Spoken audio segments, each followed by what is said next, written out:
Jesus Christ. I was trying to come up with some kind of come to Jesus pun, but that's much more effective and simple. Yeah, Wow. So, in our case, we literally just stopped, like, just finished this movie. Yeah, this is literally the first words we've said about it since since the credits rolled. Yeah, this is like it's been maybe 3 or 4 minutes. So Yeah, first impressions. super fresh. Mm-hmm. For those who've already seen this movie, they'll probably know why. Yes. Uh, So, just for context, this this okay, this movie is written and directed by someone who has had a very up and down career. Most famous probably as the writer of Taxi Driver and Raging Bull. okay. Probably not as infamously, not as famously, but also the writer and director of Dying of the Light with Nicolas Cage. Wow. Quite a range in reception levels. I think that's fair to say, yeah. Yeah, so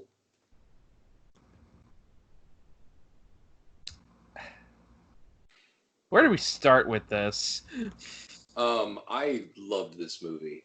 Oh, I loved it too. Yeah. I was mesmerized by it. It definitely, I was, even from the start, I was talking about how, like, I love long, slow shots because it immediately lets you know what this movie is going to be like.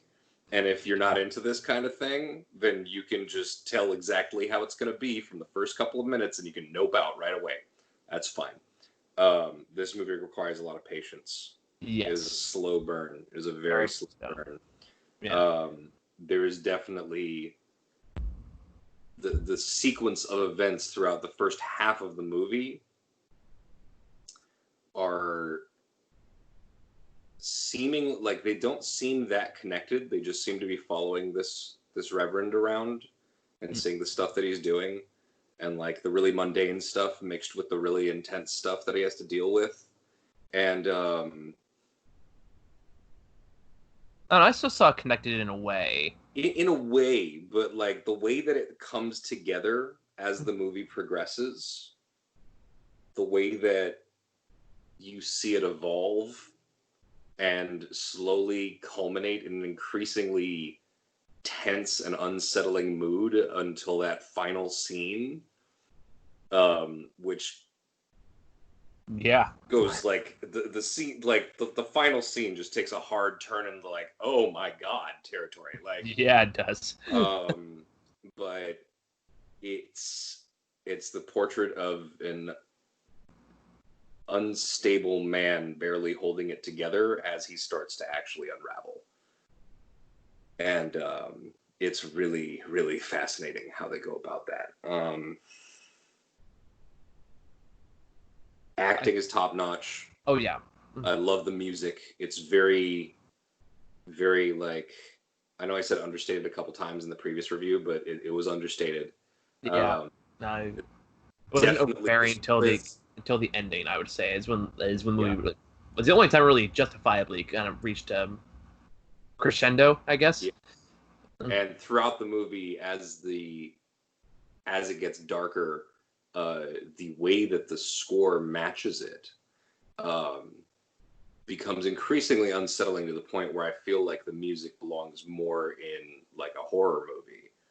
And I really enjoyed that. I love the camera work. The camera work is almost entirely like, it's almost all on tripods. It's almost all still shots. Great close-ups on the characters. Great cinematography all the way through. Absolutely. But by keeping everything kind of a static shot, it makes everything feel almost like a painting in a weird way, like portraits of things. I can see that. You could take a still frame from almost any scene of this movie and it would make sense as like, something that you could put in a press release or something. It's just beautifully shot. I think what really spoke out to me in this movie, and this is like just after watching it, so I'm very curious to see if you agree with this or if you have your interpretation.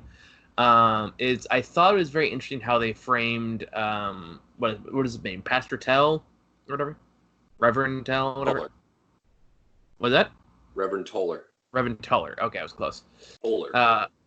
Was that Toller? Toller. All right. Toller.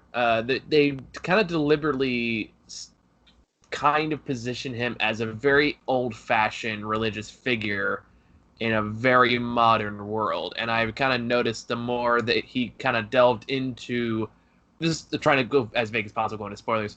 The more he delved into the modern world, the less faith you seem to convey. I don't. Well, no, I don't. I disagree with that. Let's save that conversation for the spoiler territory, because I think there's a really interesting conversation to be had there. Yeah. But I want to be able to discuss the whole movie. But the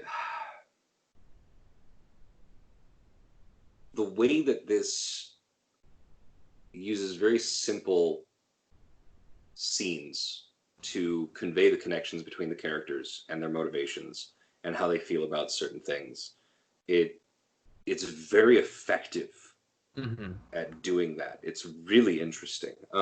It does a lot while doing very little, which I always appreciate in movies. Yeah. Down to remember that point in the middle of the movie where there's the soup line? Which line are you serving the soup? Yeah. Well, we'll get into the specifics there, but there was an interesting callback in that moment that I was like, oh, there's a metaphor happening right now. Like it was interesting, but it was very subtle. Easy to miss if you're not paying attention. You have to explain because I think I missed it. Yeah, we'll go into it in spoiler territory. I don't know how much of this movie I can say without going into spoilers, just because it's a very the main thing to know is that it's a very slow movie, but it's a very good movie. If you're open to that kind of movie, then this is definitely one to check out. Yeah, I mean, I think if you just kind of just watch the trailer and figure this kind of movie, if this is the kind of movie for you, because definitely feel like it's tailored. It very much spoke. I can't talk today. It's 1:00 in the morning. It's very. I think from what I remember was it's very tailored, artsy fartsy kind of trailer. You know, the ones you always see at indie film festivals and shit like that. So I feel like if you saw this trailer, it's like that looks good. You'll probably walk away liking this movie. Sure. So I think it's a good metric without going into spoiler territories, whether or not this is a movie examining religion and to a certain extent religion and science. Or at least the role of religion in modern day issues. I find it more to be a conversation between small church and big church. You can also make that argument for sure. Yeah. It explores it very interestingly. Also, the fact that people's intentions may be fine in the middle, but when you dig into what's really going on, it may not be so clear.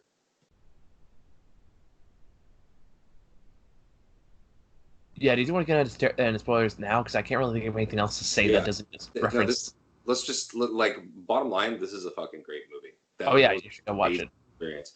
The ending may be hit or miss for some people, but I think I see what he was trying to do, and I'm down with it. So.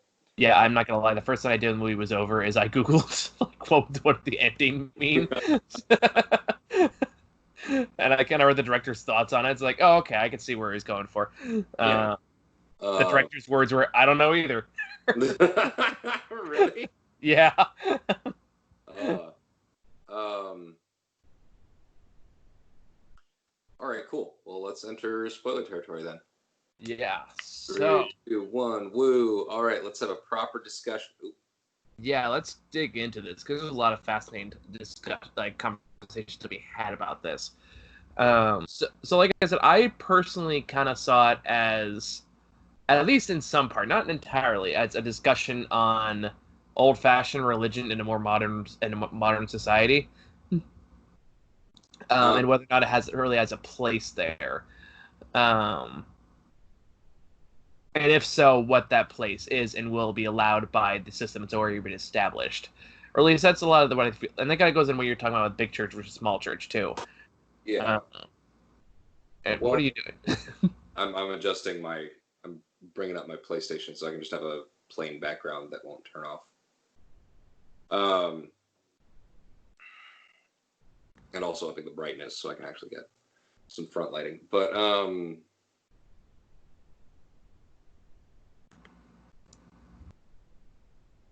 like we're talking about a man that was lost, like completely lost. He lost his son, and like when he tells the story about what happened at the beginning, he feels responsible. He clearly his faith was also tied to the sense of, you know, duty for his country and all that.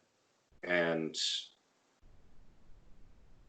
when he found out about, like, you know, what really was going on with the Iraq War and how none of it made sense or had a real reason, his son died for nothing, and he talked him into it. Um, it really does show that he is a man who has lost faith in the kind of faith that he had before. He's still God.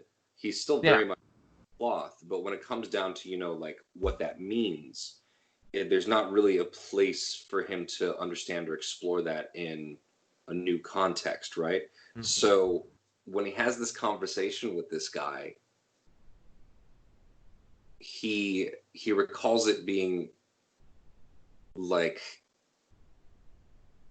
Isaac fighting the angel, or Jacob. A biblical battle wrestling match, right? Yeah. Mm-hmm. And that it was exhilarating, and that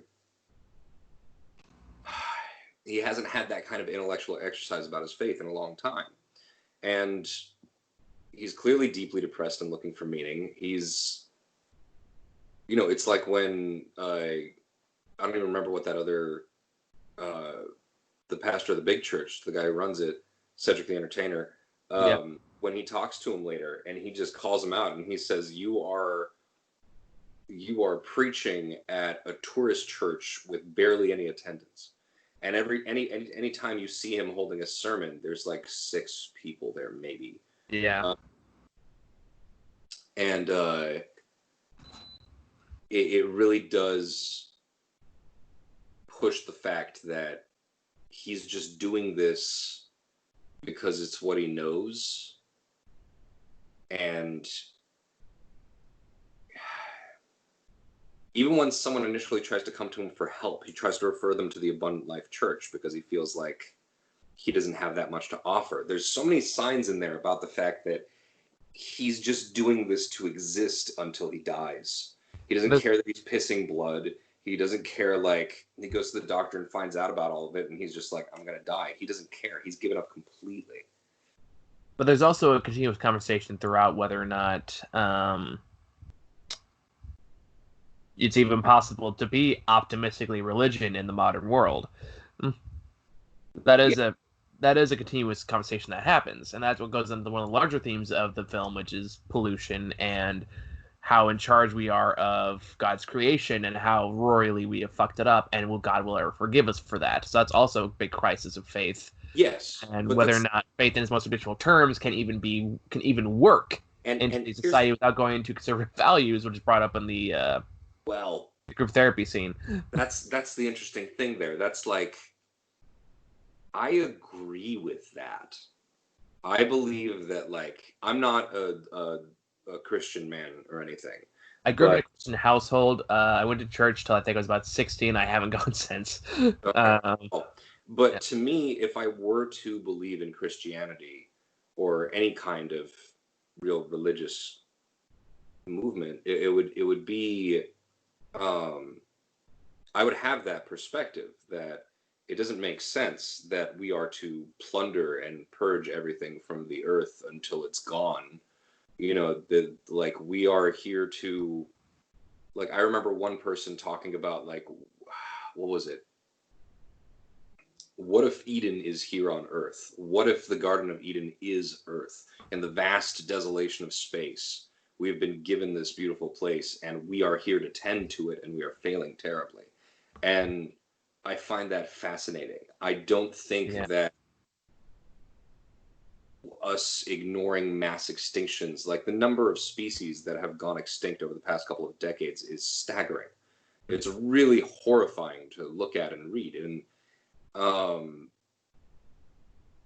the fact that he does this, and then he starts looking at the resources and stuff and realizes the reason that Michael didn't trust the Abundant Life Church is because he knew that they were taking lots of donations directly from a big energy company, a big manufacturer that is directly responsible for a lot of these kinds of, destructive things.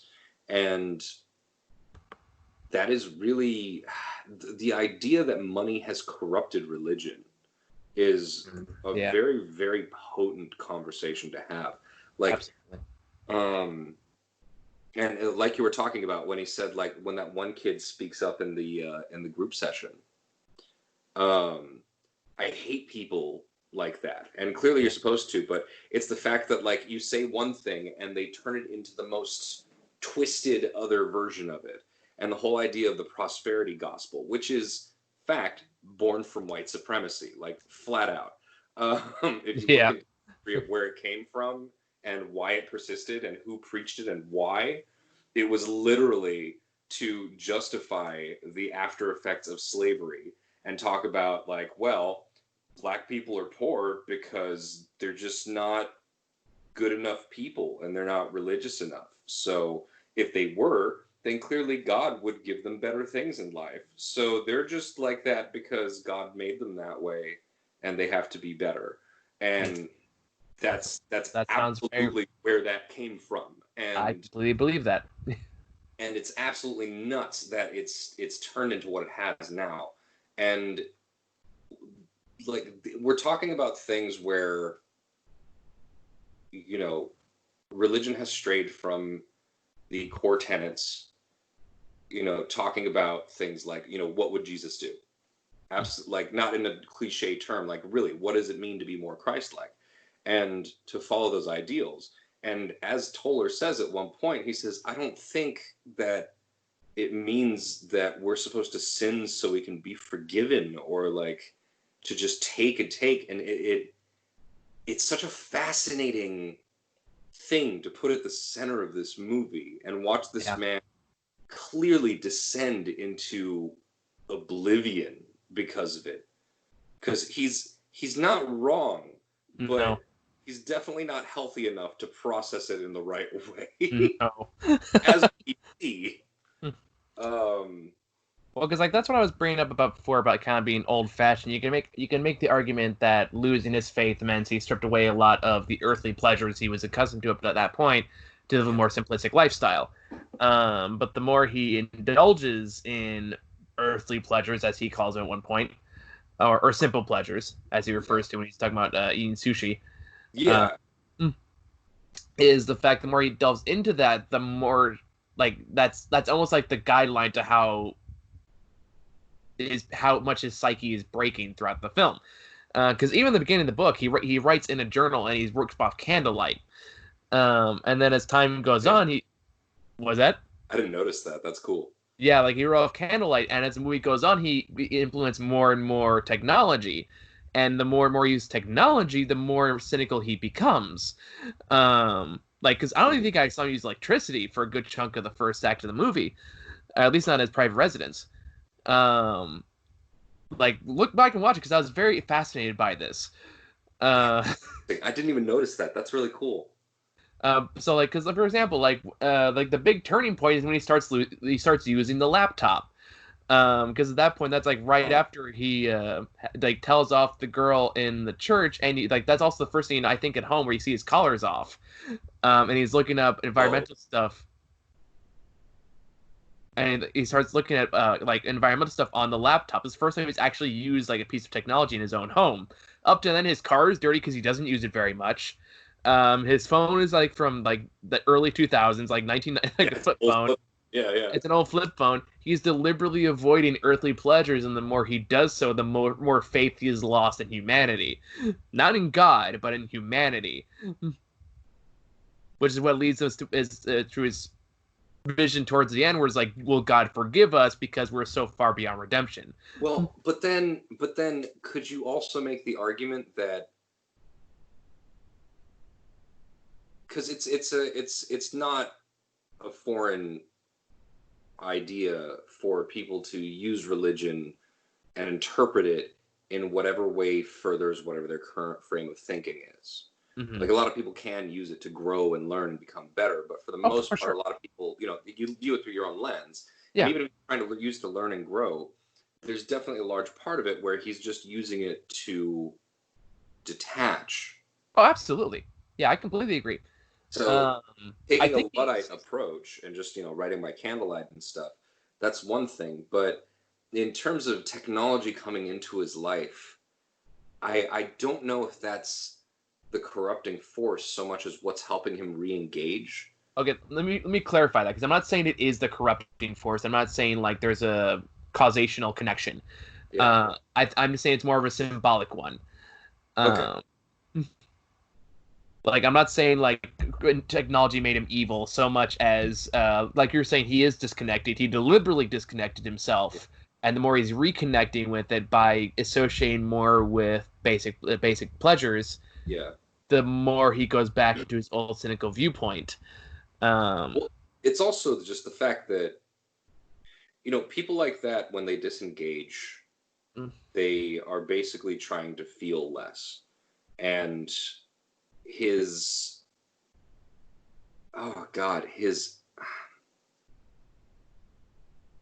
engaging with Michael in the first place, and the fact that he, feels the way that he does about, what was Amanda Seyfried's character? Which one, Michael?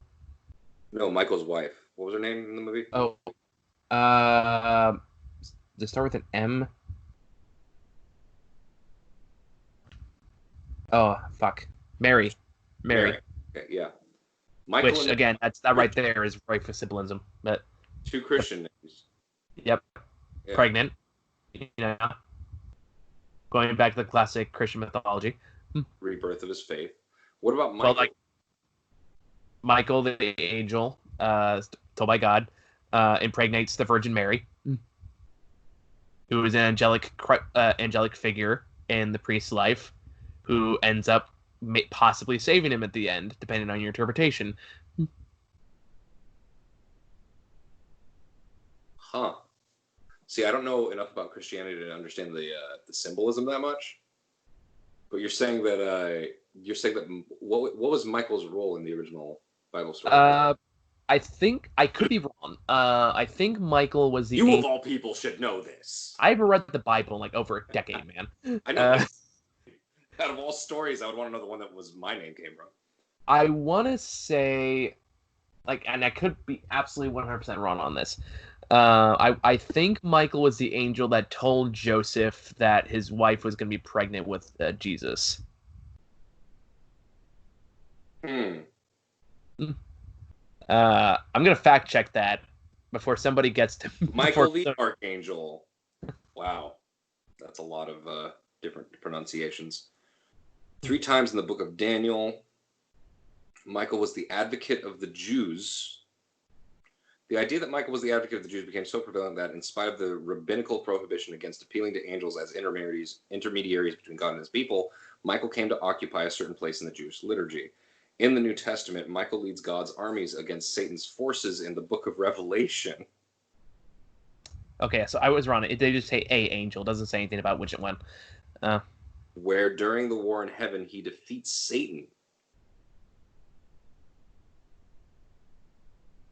Wow. So you can argue that using that symbolism, that Michael and Teller by proxy was meant to fight against Satan, which is the corporations polluting God's creation. Yeah, no, that's absolutely what I'm getting from it, and it's also the. But there's no way the Mary thing's an accident. Like they, like not. Absolutely. Yeah. Well, I mean, in a movie that's this centered around Christianity, there's no question that the names Michael and Mary are very deliberate. Yeah. I think Michael is just a trick choice.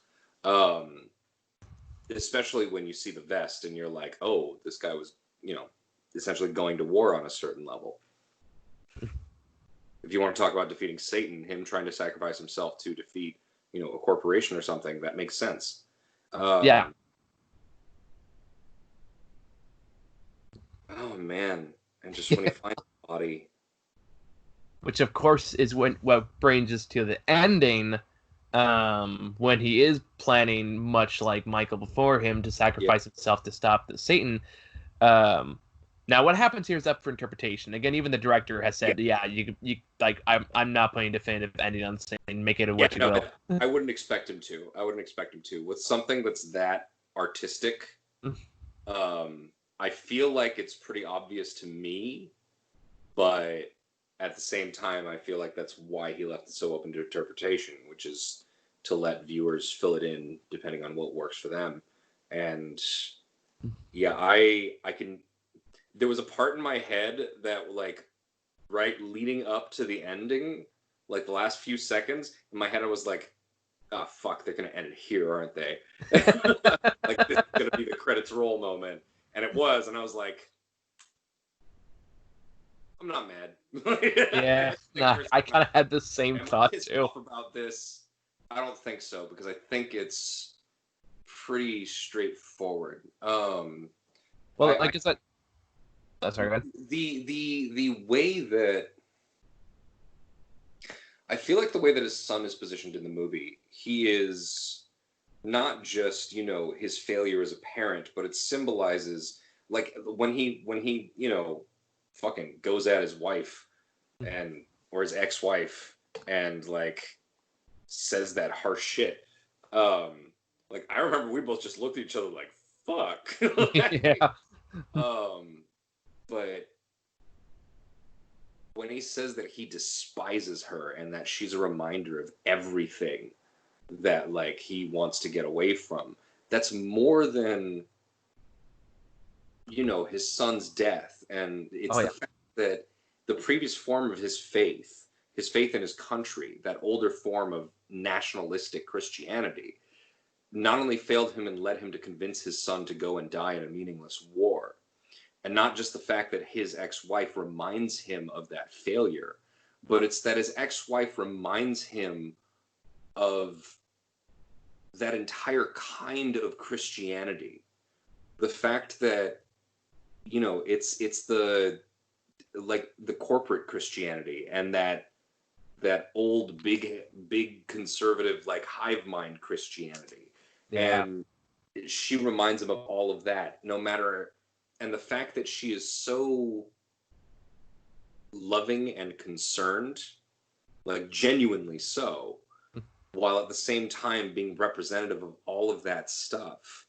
In a way, I totally understand being upset by that, and the fact that, like, it's...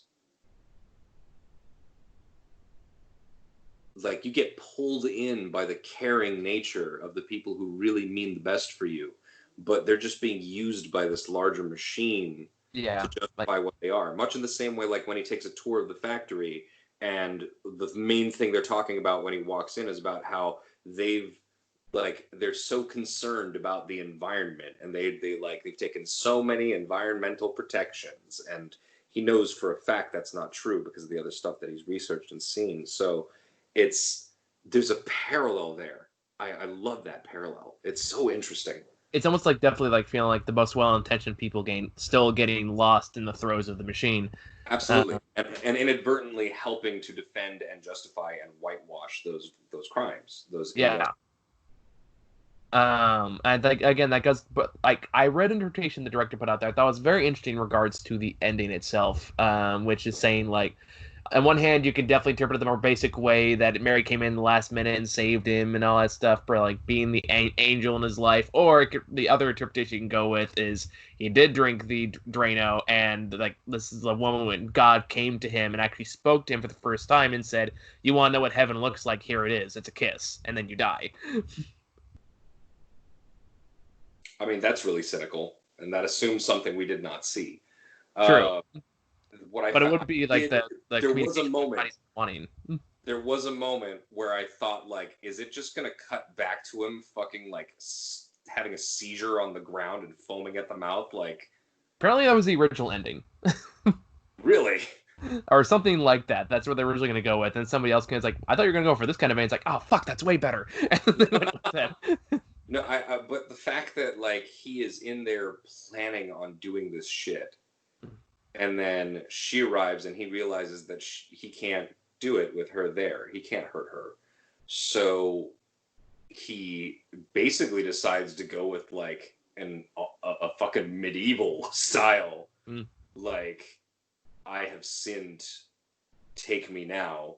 Fuck, God, when he wrapped himself in barbed wire, oh, that was upsetting. That was brutal. Yeah, both just like, oh fuck. But then he puts on his white frock and then throws out the alcohol that's been poisoning him and just decides, like, I'm gonna kill myself this way. And he knows, I think he knows that in that moment, by doing that, when they find him, it will detract from the entire rest of the celebration. He won't kill them. He won't, like, blow up the congregation, but he will still destroy what that ceremony symbolizes in the media and everything, the negative attention that would bring. Yeah, because if he can't be a martyr in regards to the more direct route, which is taking everyone else with him, he's gonna be a martyr in the most religious way, where I'm gonna make myself like a crazy religious fanatic. Like, I mean, in a way, you and I don't really agree with that argument. No, well, I can see why on a certain level it's like it's similar to, I can see how it might be inspired by something like the monk setting himself on fire. Yeah, that's kind of what I'm thinking of. Yeah, but the thing, when Mary walks in, I don't know how she got in, because that's an argument to be made for maybe it's not real. Yeah, but that's not something I'm more leaning towards. But yeah, in my head, when I think about what she represents in the story, which is that kind of purity, which is that kind of true faith, where it's not, it's the fact that, that whole thing where she talks about how church just feels like home to her. Mm-hmm. It feels nice to be at a church, and it feels like she's more connected with the real Christianity and how it's difficult to pray now. Like, there are plenty of ways throughout the movie that she connects with Toller and empathizes with him and shows that she's very similar to how he is. And when she comes in, I feel like that's him lost in absolute darkness and consumed by hopelessness, and thinking that there's, like, everything that he's ever believed in is gone and dead, and the pure representation of that is outside in his church. Mm-hmm. And then she walks in and he realizes that just because that's all there is there at that moment doesn't mean that the kind of Christianity that he truly believes in doesn't still exist. Mm-hmm. And she's a reminder of that. She is that moment of light that reminds him that he doesn't have to stay in the darkness. And that's when he chooses to just, like, stop trying to be this. Because there's a lot of the movie where he's just stuck in what he thinks he's supposed to do as a Christian. And he's so confused and lost. And when he sees her and he feels that love in his heart, and he just reconnects with all of that, not just the core of his faith, but the core of his humanity. Mm-hmm. And he embraces it with her love. And God, I fucking love that. That's fucking, you can.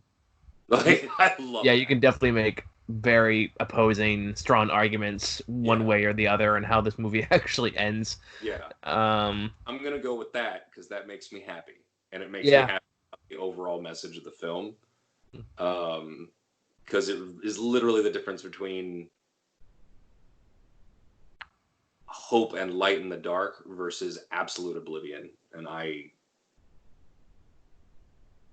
would respect this movie as a dark film if it was absolute oblivion, but as something that is like saying, look, all this shit's a problem, but you know what she talks about near the beginning of the movie, like after Michael kills himself, and she says, you know, he was really cynical, but I share the same beliefs, but I don't share the same hopelessness. I still want to have this kid. I still see beauty in the world. I still want to be a mother. And you know what? That is actually a very plain statement right there about what those two represent, because he's following Michael down that hole. He's going down that hopelessness. He's like, his depression is triggered down a further like cynical and nihilistic and fatalistic path by what Michael did with him. And she represents still believing those things, but still having hope, still having faith. And yeah, no, I fucking, man. Yeah, there's a lot of layers this movie. It's interesting processing this movie in real time. Yeah, right. No, like, because I feel like this is the first time you and I have both like really picked apart things that everyone didn't even notice at all. I don't know. Like, this kind of goes back to. I mean, we did have to pause for a bit because like schedules were messed up and stuff, but like we used to do this. Wow, what's happening to my voice? We used to do this when we would go see like, you know, a really good movie, and then immediately come out of the theater and talk about it in the car. You know, like, this is good old days. Yeah, the before. But yeah, dude, like, I love picking this apart. Like, this is just a really interesting movie that, from a writing perspective, like when you think about what the different characters mean and represent, it feels so straightforward. But the way that they're played out, and the way that they build those characters, and the seeds they plant, and as they harvest those seeds later in the movie, there's a lot to this movie. Oh yeah. Yeah. Fuck, man, what a way to spend 1:30 in the morning. Yeah, right. I still remember, like, there was a point where I checked my phone for something else. Like, I think I was messing with a light or something. And I saw that we were halfway through the movie. I remember at that point being like, damn, I'm enjoying this, but it has been a long hour. And the next time I checked my phone, we were almost at the end of the movie, and I was like, that felt way shorter. Like, yeah, I actually completely get what you're talking about, because I think the exact same thing happened to me. Yeah, like there's this whole thing where the movie just, it feels long because it's slow, but then when the pieces are in place and it starts moving those pieces around for the second act, like that's when you start really being engaged instead of just being kind of like interested in what's going on. And I think it's when he tells off the ex-wife. That's when like the shift occurs, and all of a sudden it's like, oh shit! Like you see where the pieces are going now, because that's immediately followed by the scene where he's on the laptop and then he pulls the vest out from his closet. For me, it was the scene in the diner with the executive. Okay, yeah, that's good. That's fair too. Yeah, because that's where you really start to see the break. Because before that, like, there's a funeral, and you're like, this is kind of awkward, and then as it goes further, where he's called out for it, and he tries to speak up for his beliefs, and the way that he's shut down, and the way that fucking guy, like, piece of shit, the sheer level of evil, like the ruthlessness of him trying to shut him down and using the most insensitive shit that he could to do so. Just, I mean, I think it furthered his break.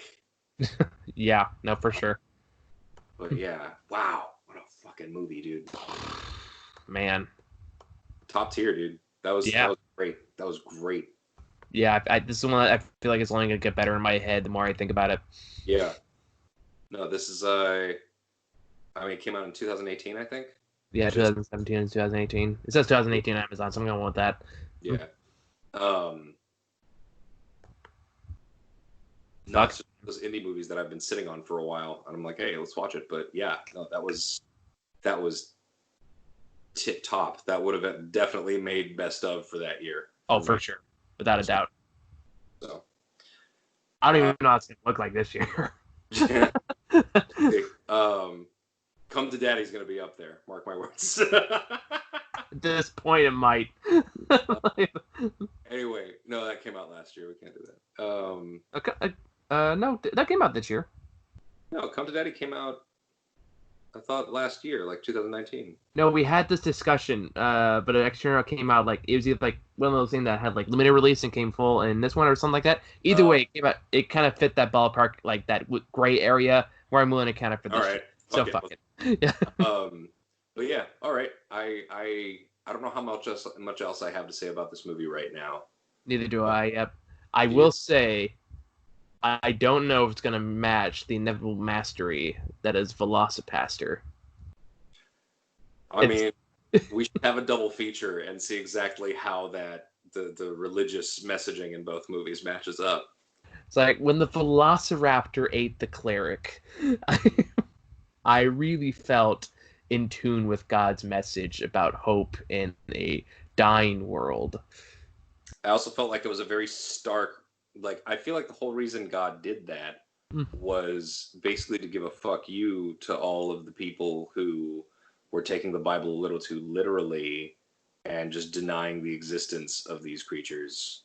So... And when it ate the CEO of the environmental company, that just felt like a real call out to the use of fossil fuels. Yeah. Oh, fuck you. Thank you. I thought that was pretty good. I'm pretty proud of that one. Okay. Well, all right. I think it's all we really got for this. Yeah. That was a very interesting discussion. I would say this is worth a purchase. For sure. Yeah. I want to get the Blu-ray of this. This is that good. I bought it digitally a long time ago because it was on sale for like $10, but this is one I want in my physical library. So yeah, I'm right there with you. I'm like, no, this is top tier. A24, always a reliable studio. Yeah. Good shit. All right, man. We're good. Think we're good. All right, thank you guys for watching. I'm going to bed. Good night. All right.